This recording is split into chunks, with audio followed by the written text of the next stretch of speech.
നമ്മൾ ഇന്ന് അടിക്കാൻ പോകുന്നതാണ് ഗ്രാനൈറ്റ് ട്രീ ആണ് നമ്മൾ അടിക്കാൻ പോകുന്നത്. ഗ്രാനൈറ്റ് ട്രീ ആദ്യമായിട്ടാണ് കളിക്കുന്നത് തന്നെ. ഇതിനകത്ത് ഈസി എടുത്ത് ഗ്രാനിനെ മാത്രം വെച്ചടിക്കാൻ നോക്കുന്നുണ്ട്. ഇങ്ങോട്ട് പോവാം. ഗ്രാൻഡ് പെയിൻ്റല്ലോ നമ്മുടെ ഗ്രാൻഡ് പെയിൻ ഗ്രാനൈറ്റ് എടുക്കാം.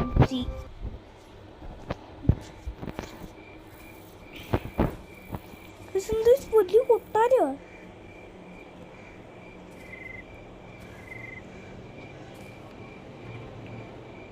ഗീച്ച് തോന്നുന്നു. ക്യാമറയുടെ അപ്പം നോക്കുന്ന കൊച്ചു വെള്ളാൻ അതി ഇവിടം ഗീച്ച് കൂട്ടി